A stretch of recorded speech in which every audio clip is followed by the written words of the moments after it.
बिस्मिल्लाहिर्रहमानिर्रहीम। अस्सलाम वालेकुम। अमेरिका ने ईरान के जौहरी प्रोग्राम को लेकर 2015 में जो फाइनेंशियल सैंक्शंस साबिक अमेरिकी सदर डोनाल्ड ट्रंप के दौर में ईरान पर आयद की गई थी, उनमें काफ़ी हद तक कल यानी जुमे के रोज़ छूट देने का ऐलान किया है। जैसा कि ये आपके सामने इंटरनेशनल न्यूज़ एजेंसी राइटर की इस हवाले से खबर है। US restores sanctions waiver to Iran with nuclear talks in final phase। जैसा कि मैं आपको already Iran nuclear deal program के हवाले से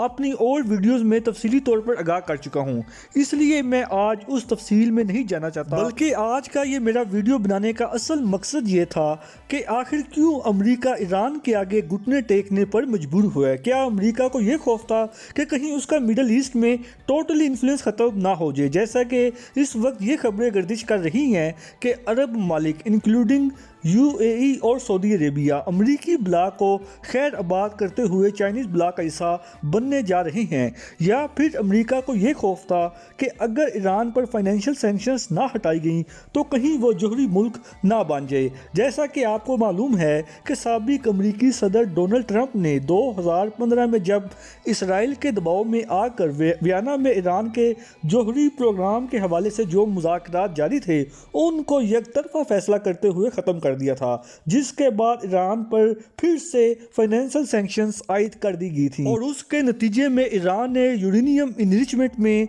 गैर मामूली इजाफा कर दिया था। एक तो ऑब्वियसली ये भी रीज़न हो सकती है जिसके बाइस अमेरिका ने ईरान पर आयद बंदियों को छूट देने का फैसला किया होगा, और दूसरी अहम वजह जिसका इजहार मैंने अपनी इस वीडियो के आगाज़ में किया था वो ये कि मशरिक़ वस्ता के तेज़ी से बदलते हुए हालात, क्योंकि जब से अमेरिका को अफ़गानिस्तान में तारीखी शिकस्त से दो चार होना पड़ा उसके बाद से वो अपनी क्रेडिबिलिटी हर आए रोज़ के हिसाब से लूज़ किए जा रहा है, और यही वजह है कि अरब मालिक भी अब अमेरिका की बजाय चाइना की तरफ देखने लगे हैं, जो कि आलमोस्ट इस वक्त अमेरिका की जगह सुपर पावर बन चुका है या बनने के बहुत ही करीब है। और इसमें यकीनी तौर पर पाकिस्तान का एक बहुत पॉजिटिव रोल है, जिसके इस वक्त अरब ममालिक के साथ बड़े अच्छे ताल्लुकात हैं, जो उनको चाइना के करीब लाने में काफ़ी हद तक मददगार साबित हुआ है। इसलिए अमेरिका को ये अंदाज़ा हो गया था कि उसके अपने स्ट्रेटजिक पार्टनर मुल्क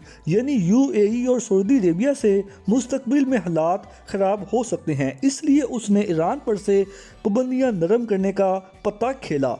क्योंकि आपको मालूम है कि अरब मालिक और ईरान के आपस के तल्लुकात में काफ़ी अरसे से तनाव चला हुआ आ रहा है,